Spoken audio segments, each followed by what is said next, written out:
ನಾವು ವಿಶೇಷವಾಗಿ ಈ ಒಂದು ಏರಿಯಾನ ಸಂಪೂರ್ಣವಾಗಿ ಮಕ್ಕಳು ಶಾಲೆಯಲ್ಲಿ ಇರ್ತಕ್ಕಂಥ ಒಂದು ಏರಿಯಾ, ಸಂಪೂರ್ಣವಾಗಿ ಅಂಗನವಾಡಿಯಲ್ಲಿ ಎಲ್ಲಾ ಮಕ್ಕಳು ಇರ್ತಕ್ಕಂಥ ಒಂದು ಏರಿಯಾ ಅಂತ ನಾವು ಗುರುತಿಸಬೇಕು ಈ ವರ್ಷ. ಎಲ್ಲರಿಗೂ ನಮಸ್ಕಾರ. ನಾನು ಸಂಜೀವ್ ಕುಮಾರ್ ಡೊಂಗುರ್ಗಾಂವ್ ಅಂತ ಹೇಳ್ಕೊಂಡು, ನಾನೋರ್ವ ನ್ಯಾಯವಾದಿ. ನನ್ನ ಜೊತೆ ಡಾನ್ ಬಾಸ್ಕೋದ ಅಧ್ಯಕ್ಷರ ಜೊತೆಲಿದ್ದಾರೆ, ಅದರ ಫಾದರ್ ಅವರಿದ್ದಾರೆ. ಅದರ ಪಕ್ಕದಲ್ಲಿ ಇನ್ನೋರ್ವ ನ್ಯಾಯವಾದಿ ಗೀತಾ ಸಜ್ಜನ್ ಶೆಟ್ಟಿ ಮೇಡಮ್ ಅವರಿದ್ದಾರೆ. ನಾವು ಅಜೀಂ ಪ್ರೇಮ್ಜಿ. ಎಲ್ಲರಿಗೂ ನಮಸ್ಕಾರ. ನಾ ಗೀತಾ ಸಜ್ಜನ್ ಶೆಟ್ಟಿ. ನಾ ವಕೀಲಾಗಿ ಕೆಲಸ ಮಾಡ್ತಾ ಇದ್ದೀನಿ. ಇಲ್ಲಿ ಕರ್ನಾಟಕ ಉಚ್ಚ ನ್ಯಾಯಾಲಯ ಮತ್ತು ಡಿಸ್ಟ್ರಿಕ್ಟ್ ಕೋರ್ಟ್ನಲ್ಲೂ ಕೂಡ ಕೆಲಸ ಮಾಡ್ತಾ ಇದ್ದೀನಿ. ನನ್ನ ಕೆಲಸದ ಮುಖ್ಯ ಒಂದು ಕೇಂದ್ರ ಬಿಂದು ಅಂದರೆ ಮಕ್ಕಳು. Hello friends, good morning everyone, welcome back to my blog. तो भाई भी मुँह धो के फ्रेश सोच के सीधा निकल रहा हूँ घर की तरफ, क्योंकि पापा जी ने फ़ोन लगाया था, काम है बेटा जल्दी से आ जाओ। मुझे भी पता नहीं क्या काम है भाई, जल्दी से बुला है तो जल्दी से जाएंगे। चलो दोस्तों, आगे जो ब्लॉग है वही कंटिन्यू करेंगे। चलो तो दोस्तों, अभी मैं आ गया हूँ मंदिर। मतलब आज जो भाई यहाँ जो कार्यक्रम चल रहा है ना, वो इसके लिए मतलब डॉन बॉस्को संस्था और संजीव कुमार डोंगरगांव और जज, मतलब जज बोल रहा हूँ, नहीं न्यायाधीश है वो, संजीव कुमार डोंगरगांव और गीता सज्जन शेट्टी वो न्यायाधीश है। मतलब अभी चाइल्ड लेवल बहुत ज़्यादा हो गए, तो उनके बारे में बताने वो लोग आए हैं। तो भाई आज का भाई वही ब्लॉग समझो, आज का जो ब्लॉग वही समझो, देखेंगे भाई क्या क्या बोलेंगे। चलो तो उनका जो मोटिव सब वीडियो बनाएंगे, तो ब्लॉग कंटिन्यू करेंगे। चलो दोस्तों, ಅರಿವನ್ನು ಕೊಡಬೇಕು ಒಂದು ಏರಿಯಾದಲ್ಲಿ ಅಂತ ಹೇಳಿ. ಸೊ ಈ ಒಂದು ವರ್ಷದಲ್ಲಿ ಇಲ್ಲಿ ನಾವು ಒಂದು ಹೆಲ್ತ್ ಕ್ಯಾಂಪ್ಗಳು ಕೂಡ, ಒಂದು 2 ಹೆಲ್ತ್ ಕ್ಯಾಂಪ್ಗಳು ಕೂಡ ನಾವು ಇಲ್ಲಿ ಮಾಡಿದೀವಿ. ಸೊ ಅದೇ ರೀತಿ ಸುಮಾರು ಮಕ್ಕಳಿಗೆ ಕೂಡ ನಾವು ಮತ್ತೆ ಪುನಃ ಸ್ಕೂಲಿಗೆ ಸೇರಿಸ್ತಕ್ಕಂಥ ವ್ಯವಸ್ಥೆಯಲ್ಲಿ ನಾವು ಕೆಲಸ ಮಾಡ್ತಾ ಇದ್ವಿ. ಜೊತೆಗೆ ಅಂಗವಿಕಲರನ್ನ ಗುರುತಿಸಿ ಅವರಿಗೆ UDID ಕಾರ್ಡ್ ಮಾಡ್ತಕ್ಕಂಥ, ವೀಲ್ ಚೇರ್ಗಳನ್ನು ಕೊಡ್ತಕ್ಕಂಥ ಒಂದು ವ್ಯವಸ್ಥೆಯಲ್ಲಿ ಕೂಡ ನಾವು ಇಲ್ಲಿ ಕೆಲಸ ಮಾಡ್ತಾ ಇದ್ವಿ. ಸೊ ಈ ಒಂದು ವರ್ಷದಿಂದ ಈ ಒಂದು ಏರಿಯಾ ಸ್ಪೆಷಲ್ ಆಗಿ ಈ ಒಂದು ಜಾಫರಾಬಾದ್ 4-5 ಏರಿಯಾಗಳಲ್ಲಿ ಹಂಚಿ ಹೋಗಿದೆ. ಜಾಫರಾಬಾದ್ ಆಶ್ರಯ ಕಾಲನಿ ಆಗಿರ್ಬೋದು, ಅಂಬೇಡ್ಕರ್ ಆಶ್ರಯ ಕಾಲನಿ ಆಗಿರ್ಬೋದು, ದೀನ್ ದಯಾಳ್ ಕಾಲನಿ ಆಗಿರ್ಬೋದು, ಕೃಷ್ಣ ಕಾಲನಿ ಆಗಿರ್ಬೋದು. ಸೊ ಈ ರೀತಿ ಹಂಚಿ ಹೋಗಿರೋದ್ರಿಂದ ನಾವ್ ಎಲ್ಲಾ ಕಡೆ ಈ ಒಂದು ಕೆಲಸ ಮಾಡ್ಲಿಕ್ಕೆ ಆಗ್ತಾ ಇಲ್ಲ. ಸೊ ನಾವು ವಿಶೇಷವಾಗಿ ಈ ಒಂದು ಏರಿಯಾನ ಸಂಪೂರ್ಣವಾಗಿ ಮಕ್ಕಳು ಶಾಲೆಯಲ್ಲಿ ಇರ್ತಕ್ಕಂಥ ಒಂದು ಏರಿಯಾ, ಸಂಪೂರ್ಣವಾಗಿ ಅಂಗನವಾಡಿಯಲ್ಲಿ ಎಲ್ಲಾ ಮಕ್ಕಳು ಇರ್ತಕ್ಕಂಥ ಒಂದು ಏರಿಯಾ ಅಂತ ನಾವು ಗುರುತಿಸಬೇಕು ಈ ವರ್ಷ ಅಂತ ನಾವು ಒಂದು ಪ್ರಯತ್ನ ಕೂಡ ನಾವು ಮಾಡ್ತಾ ಇದೀವಿ. ಸೊ ಇದಕ್ಕೆ ಈ ಒಂದು ಏರಿಯಾದ ಶ್ರೀಮತಿ ಗೀತಾ ಸಜ್ಜನ್ ಶೆಟ್ಟಿ ಮೇಡಮ್ ಅವರು ನಮ್ಮೊಟ್ಟಿಗೆ 12 ವರ್ಷಗಳಿಂದ ನಮ್ಮ ಡಾನ್ ಬಾಸ್ಕೋ ಸಂಸ್ಥೆ ಒಟ್ಟಿಗೆ ಅವರು ಸೇವೆಯನ್ನ ಸಲ್ಲಿಸ್ತಾ ಇದ್ದಾರೆ. ಅದು ಮಕ್ಕಳ ಪರವಾಗಿ, ಮಹಿಳೆಯರ ಪರವಾಗಿ ಅವರಿಗೆ ಕಾನೂನು ನೆರವನ್ನು ಕೊಡ್ತಕ್ಕಂಥದ್ದು, ಸಲಹೆ ಸೂಚನೆಗಳನ್ನು ಕೊಡ್ತಕ್ಕಂಥದ್ದು, ಮಾರ್ಗದರ್ಶನ ಮಾಡ್ತಕ್ಕಂಥದ್ದು. ಸೊ ಅವರು ಈ ಒಂದು ವಿಷಯ ಕುರಿತು ಇವತ್ತು ಮಾತನಾಡಲಿದ್ದಾರೆ. ಸೊ ಅವ್ರ ಮಾತುಗಳನ್ನು ತಾವೆಲ್ಲರೂ ಆಲಿಸ್ಬೇಕಾಗಿ ಕೇಳ್ಬೋದು.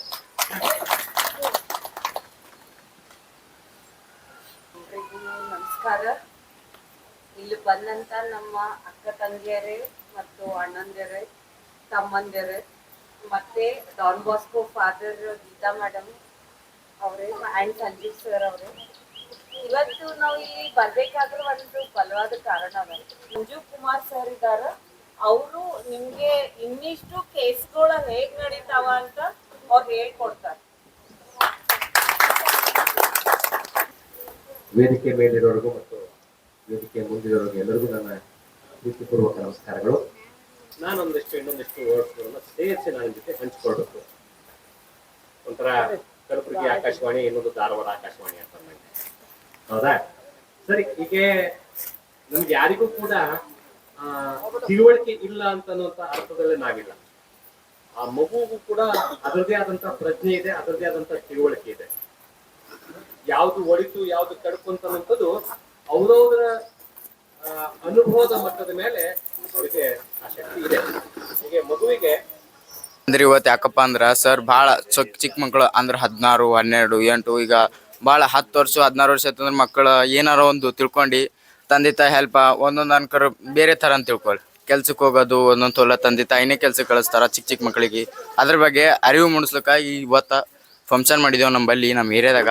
ಅದಕ್ಕೆ ನಮ್ಮ ನ್ಯಾಯವಾದಿಗಳು 1-2 ಮಾತು ಹೇಳ್ತಾರೆ ಕೇಳಿ. ಅಂದ್ರೆ ಈಗಿನ ಕಾಲದಾಗ ಹೆಂಗೆ ಮಕ್ಕಳಿಗೆ ಯಾವ ಥರ ಏನೇನು ಮಾಡ್ತಾರ, ಮಕ್ಕಳು ಯೋಚನೆ ಆಗದ, ತಂದೆ ತಾಯಿ ಏನೇನು ಮಾಡಬೇಕು ಅಂತ ಹೇಳ್ತಾರ ಕೇಳಿ ನ್ಯಾಯ ಸಾಹೇಬರು. ಎಲ್ಲರಿಗೂ ನಮಸ್ಕಾರ. ನಾನು ಸಂಜೀವ್ ಕುಮಾರ್ ಡೊಂಗುರ್ಗಾಂವ್ ಅಂತ ಹೇಳ್ಕೊಂಡು, ನಾನೋರ್ವ ನ್ಯಾಯವಾದಿ. ನನ್ನ ಜೊತೆ ಡಾನ್ ಬಾಸ್ಕೋದ ಅಧ್ಯಕ್ಷರ ಜೊತೆಲಿದ್ದಾರೆ, ಅದರ ಫಾದರ್ ಅವರಿದ್ದಾರೆ. ಅದರ ಪಕ್ಕದಲ್ಲಿ ಇನ್ನೋರ್ವ ನ್ಯಾಯವಾದಿ ಗೀತಾ ಸಜ್ಜನ್ ಶೆಟ್ಟಿ ಮೇಡಮ್ ಅವರಿದ್ದಾರೆ. ನಾವು ಅಜೀಂ ಪ್ರೇಮ್ಜಿ ಫೌಂಡೇಶನ್ ಅನ್ನುವಂಥ ಒಂದು ಸಂಸ್ಥೆಯ ವತಿಯಿಂದ, ಎನ್ಫೋಲ್ಡ್ ಅನ್ನುವಂಥ ಸಂಸ್ಥೆಯ ವತಿಯಿಂದ ಈ ಒಂದು ಆಶ್ರಯ ಯೋಜನಾ ತಾಣಕ್ಕೆ ನಾವು ಬಂದಿದ್ದೇವೆ. ಇಲ್ಲಿ ನಮ್ಮ ವಿವೇಚನೆ ಏನಾಗಿತ್ತು ಅಂತಂದರೆ, ಈ ಬಾಲಕರು ಅಂದರೆ ಮಕ್ಕಳ ಕುರಿತಾಗಿ ಇರ್ತಕ್ಕಂತಹ ನ್ಯಾಯ ಅನ್ಯಾಯಗಳ ವಿವೇಚನೆ,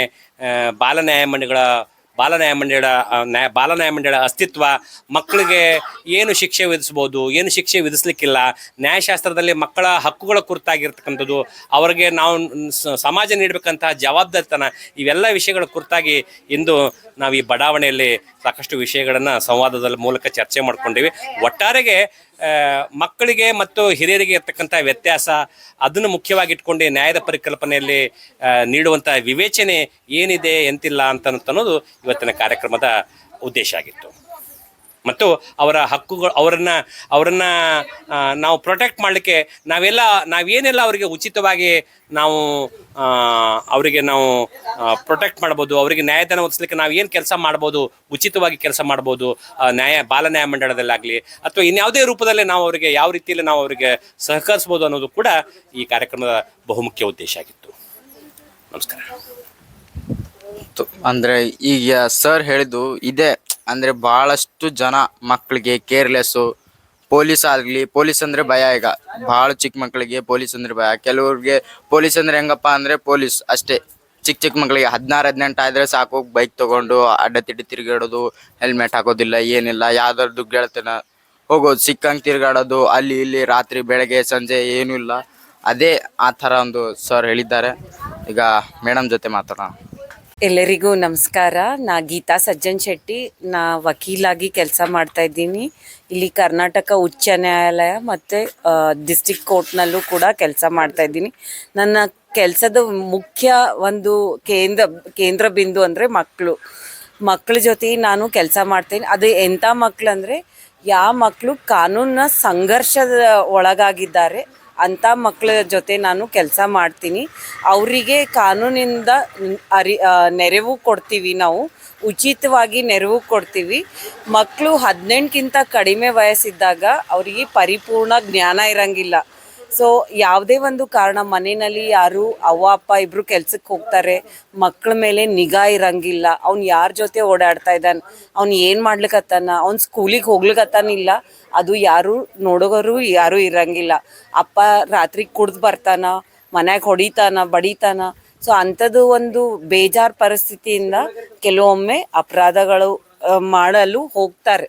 ಬಟ್ ಅಂಥವ್ರಿಗೆ ನಾವು ಕರೆಕ್ಟ್ ದಾರಿಗೆ ತರಿಸ್ಬೋದು, ಹಾಗೆ ಅವರಿಗೆ ಪುನರ್ವಸತಿ ಮಾಡ್ಬೋದು.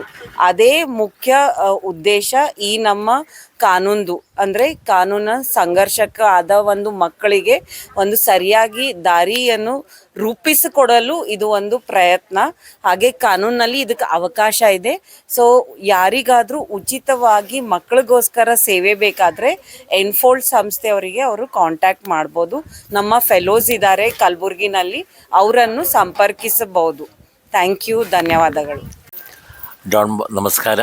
ಡಾನ್ ಬಾಸ್ಕೋ ಸಂಸ್ಥೆ ಅನೇಕ ವರ್ಷಗಳಿಂದ ಎಲ್ಲ ಮಕ್ಕಳಿಗೆ, ಪ್ರತ್ಯೇಕವಾಗಿ ಸಂಘರ್ಷದಲ್ಲಿರುವ ಮಕ್ಕಳಿಗೆ ಅವರದೆಲ್ಲ ಹಕ್ಕುಗಳು ಲಭಿಸೋದಕ್ಕಾಗಿ ಪ್ರಯತ್ನ ಮಾಡ್ತಾಯಿದ್ದೀವಿ. ಅನೇಕ ಮಕ್ಕಳು ಈಗಲೂ ಸಹ ಅವರ ಶಿಕ್ಷಣದಿಂದ ವಂಚಿತರಾಗಿ ಶಾಲೆಗೆ ಹೊರಗೆ ಕೆಲಸ ಮಾಡುವುದು, ಕೆಲವೊಮ್ಮೆ ಕೆಲಸ ಮಾಡುವುದಕ್ಕೋಸ್ಕರ ಅವರು ಶಿಕ್ಷಣದಿಂದ ವಂಚಿತರಾಗದೆ ಕೆಲ ತಪ್ಪುಗಳು ಮಾಡೋದಕ್ಕೂ ಸಹ ಅದು ಪ್ರೇರಕವಾಗ್ತದೆ. ಸೊ ಎಲ್ಲ ಮಕ್ಕಳಿಗೂ ಉತ್ತಮವಾದ ಭವಿಷ್ಯ ರೂಪಿಸೋದಕ್ಕಾಗಿ ಡಾನ್ ಬಾಸ್ಕೋ ಸಂಸ್ಥೆ ಕಳೆದ 23 ವರ್ಷಗಳಿಂದ ಕಲಬುರಗಿ ಜಿಲ್ಲೆಯಲ್ಲಿ ಸೇವೆ ಮಾಡ್ತಾ ಇದ್ದೀವಿ. तो भाई अभी तो सब खत्म हो गया फंक्शन. तो अभी मैं और मेरा दोस्त शिवराज चाय पी रहा है. भाई देखो कितने. तो भाई वही चाय पियेंगे, चाय पी के चलो दोस्तों.